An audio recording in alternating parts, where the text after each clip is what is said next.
Our featured speaker tonight is Sister Debbie Estwick. Sister Estwick is her area of expertise is in design and brand strategy, and she's an internationally published academic author with multicultural professional experience in design, branding, business, and advocacy. Her service within the private, public, and social sectors provides a rare plurality needed for solving complex problems where the worlds collide. She's a member of the Holders Hill Sunday Adventist Church, and she is passionate about sharing her knowledge and helping businesses to thrive. This evening, she will be delivering her presentation on packaging on a budget. So I now invite Sister Debbie to come and give her presentation. Hi, Debbie. Please welcome her as she comes. Thank you. Good evening, everyone. I'm hoping that you will engage a little bit. I hope I'll be able to hear you from up here. I do want to give a special thanks to Philip Marshall, one of my colleagues at Export Barbados BIDC. He would have previously done a similar type of presentation, so he handed over everything, and I just added to what he had. Next slide. Okay, so we've all seen beautiful packaging like this. It looks very expensive. It is very expensive. And this is going to be a little bit out of budget. We can still get something that looks beautiful, that works for us, that isn't going to have the same price point that that does. Now, can anybody tell me why packaging and labeling is important? Like, what purpose does it have? What functions does it serve? What does it do? Identifies you in the marketplace. Identifies you in the marketplace, yes. Anything else? Draws the customer to you, yes. Yeah, it helps. It sells the product. It does do that. That one does that. Let's go to the next slide. It does a couple other things also that we may not have considered. Oh. Okay. Could you go back? Yes, there we go. So there's a function of protection that packaging does. There's transportation and convenience, information, promotion, and image. We'll go a little deeper into these. Let's go down a little bit into protection. I'm sure we've seen how eggs are pretty fragile. They need protection. So that one on the right, you can see how the package is starting to protect it. That's one way that you can protect an egg. It's not the most convenient for traveling, but it does do that function of protection. If we scroll down a little bit more, if you've ever bought a phone, a cell phone, you'll notice that it often comes with a whole lot of packaging. Some of that purpose is the protection purpose. So when you're thinking about packaging your product, you want to make sure that you protect it as much as possible, because very often the amount of time and money and investment that you spend developing the product, if it becomes damaged before the consumer can use it, the money's wasted. So we really want to make sure that what you produce is sustainable. This also protects the product in a different way. Sometimes soaps can have oils in them and other things. You want to make sure to protect both the product and protect other things from the product. Transportation and convenience. If you've ever bought a pack of eggs, you know, you usually come in a 6-pack, or it might come in the 12-pack or the really, really big trays. And those help you carry around all these bundle of fragile eggs together.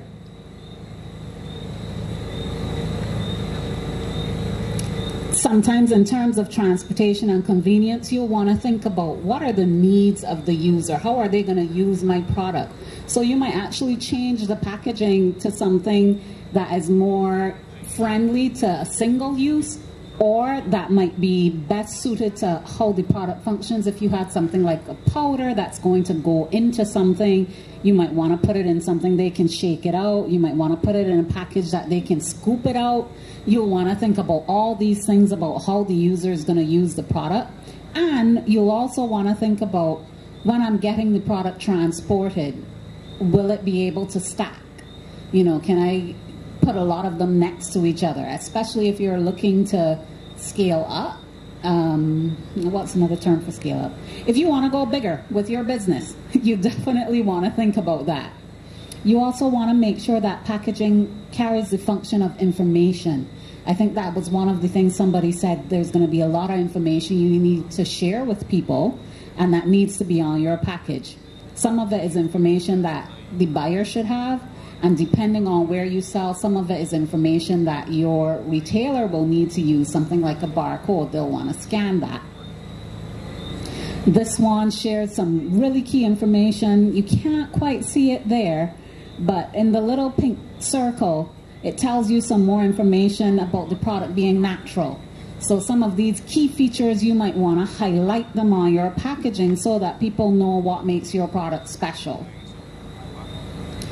Promotion and image, sometimes you want to see the product inside. So for example, if we scroll down a little bit more, if you produce some kind of cosmetic, people might want to see, well, it isn't separating, or they might want to see the color of it.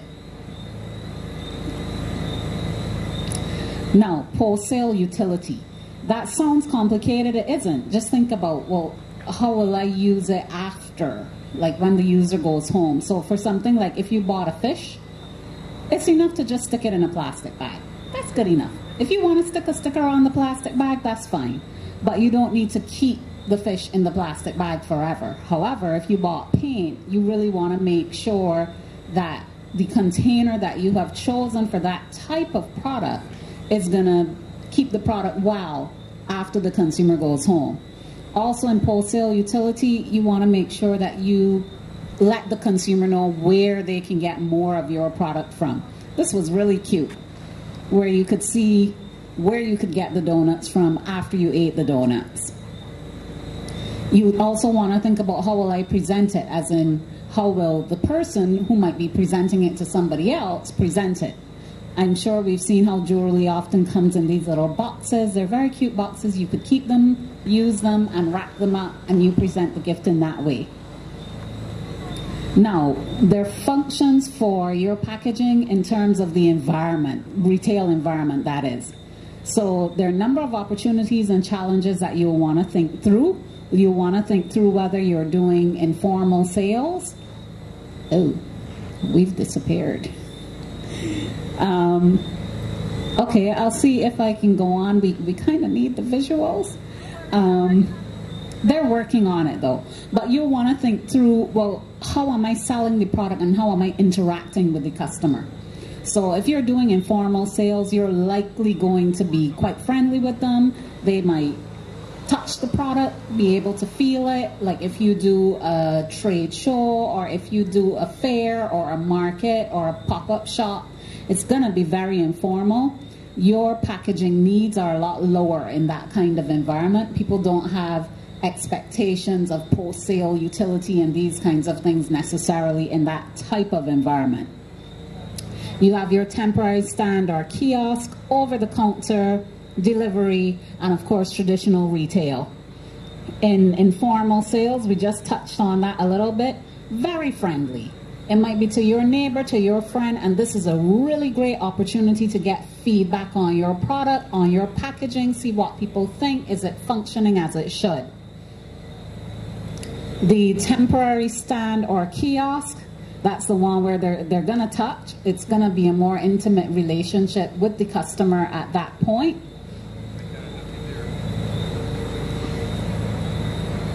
One of the things you'll want to do, let's scroll back up a little bit there. One of the things you'll want to make sure you do, if you're doing a pop-up shop or something like that, one of the functions that you should really think of is, can they see who you are? Because they may not know if you are at a fair or a market. They may not be able to know who you are among all the other people. So you'll definitely want to think of some way as you're showcasing your product, even though it is informal, that you can establish your identity. I know somebody said something similar to that. You can also, in a way, suggest brand values and quality and kind of some of that marketing and where you're positioning yourself. In terms of over-the-counter, those are usually very established environments. You don't have as much control of the interaction with the user. The purpose there is you have to make a personal impression if the person is coming to you directly over the counter, as in it's your counter, not, you know, Massey's counter. And you want to capture the end user. You want to really try to build as much of a relationship as possible there if they're coming to your store. In terms of delivery, they've already picked you. It's going to be convenient, and packaging has to do all the work in terms of delivery, because you're not going to be there to tell them anything or for them to ask questions. So you need to make sure that all the information you need is on the package if it's going to be delivered without you.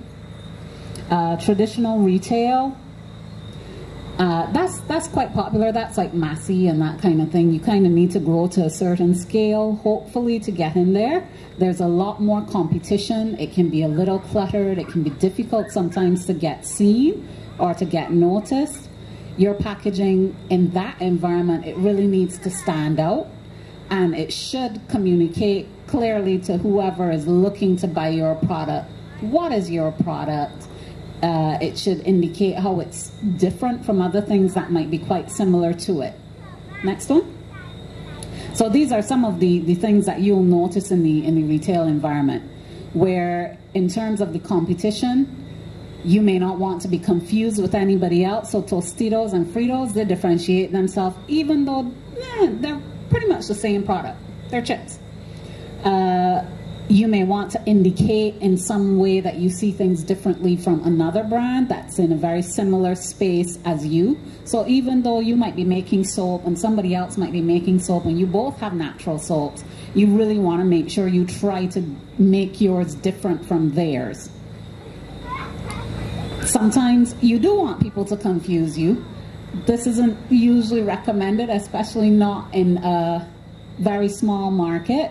But it can be useful, where I'm sure you've seen kind of like these knockoff brands where you have Sunbucks, which is trying to imitate Starbucks. It's a strategy that can work, but be careful with it. You may want to position yourself in alignment with a competition that might have a reputation that you like, and you want to indicate that there's some similarity between you and them. So in terms of like Tiffany has, they're a jewelry company. They have a very specific blue that they use, Tiffany blue. It's a trademark. It's a registered color, their color.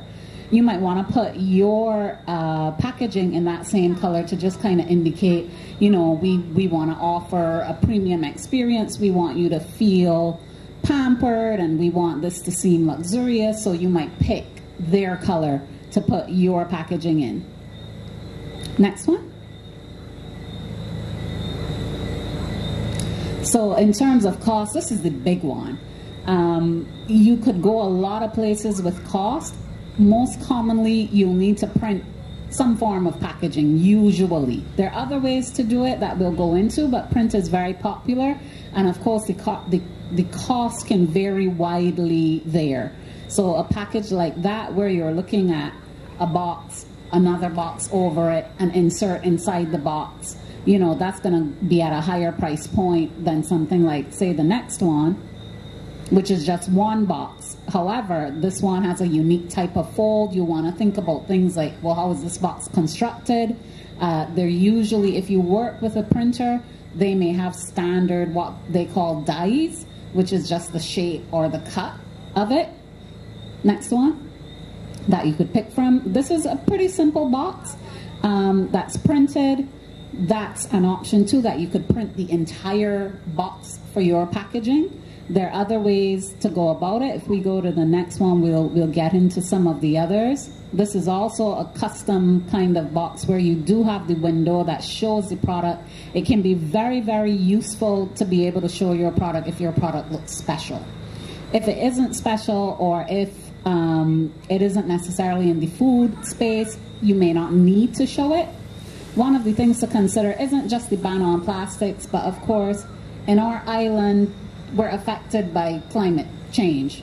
So we really should be thinking about how to be conscious about the packaging and the waste that we're generating and what it's doing for the environment.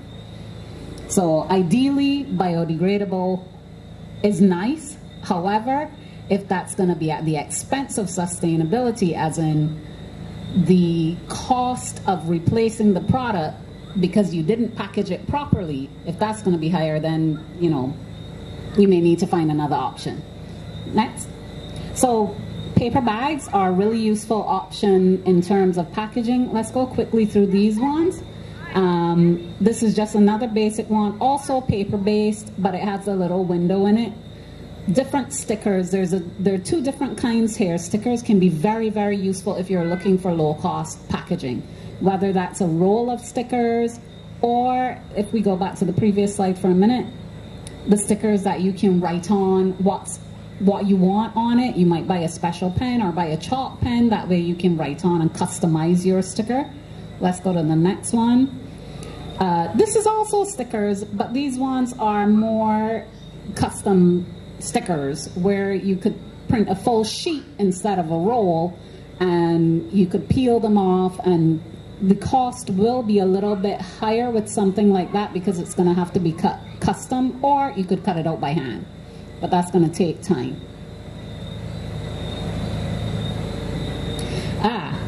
This one is interesting. They used a basic bag and they just added a stamp to it. That's one of the really easy low-cost ones. These ones also, they're printed or stamped. You can print on the paper bags, and that can be quite good. Or like this one, you can do a stamp on them. You can get custom-made stamps here in Barbados. You can do, I believe, Blades. They sell stamps that you can, as in they'll produce the stamp for you that you can have. There are different varieties. And there's another company here, for sure I know, there are probably many more, that will do 3D printed stamps that you could just slip out and slip in various versions of your stamp. That will be a lot cheaper to do than necessarily printing. You also have the option, instead of printing the full packaging, you print a strip. This one is going to be at a slightly higher price point just because of the customization on the bottom, but it's something that will look really nice. It will help your product stand out a little bit more from the competition. This is also another option. These ones are inserts that just slip into a little stuck-on pocket at the front of the package. This is another option where you can do a fold over the top, and it also utilizes the stamp on the package. So this will be lower in cost because all you're printing is that strip.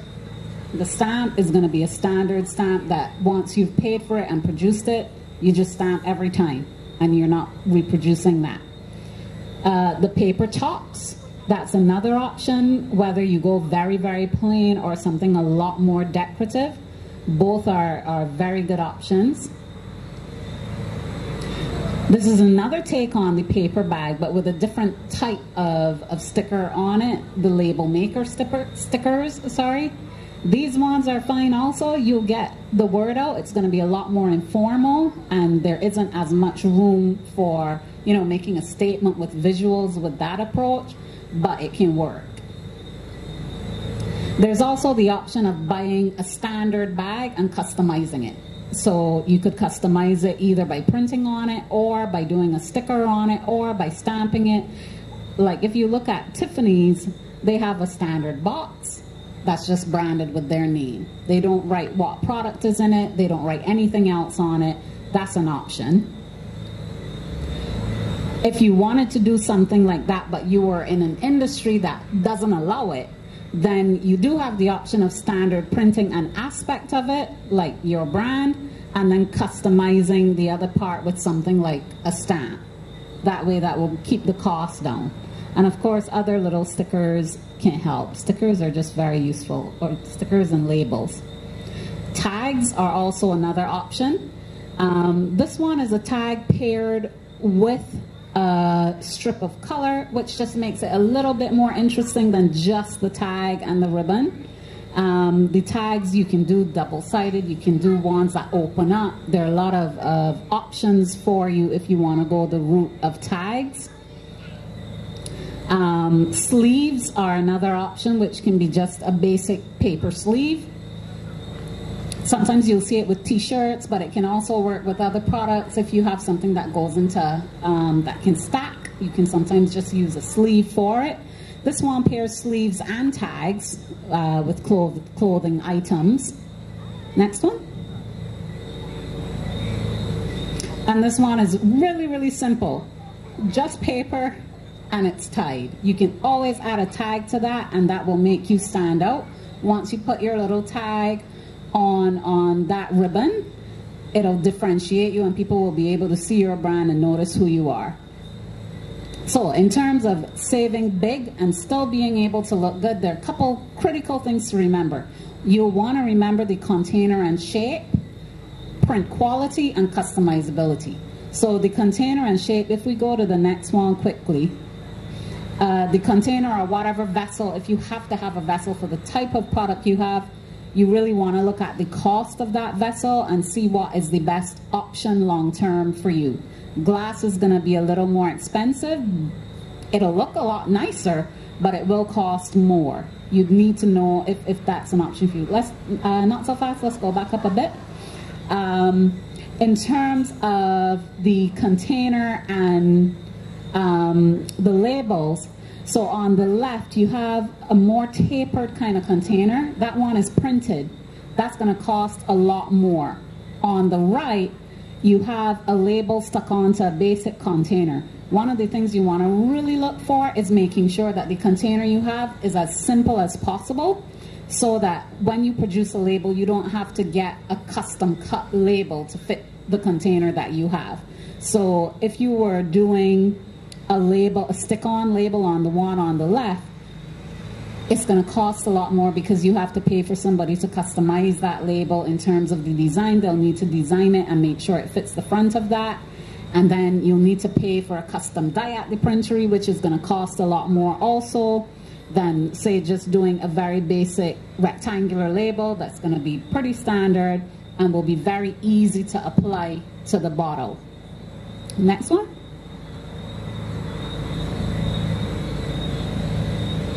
This is also another really interesting option in terms of rolls of stickers.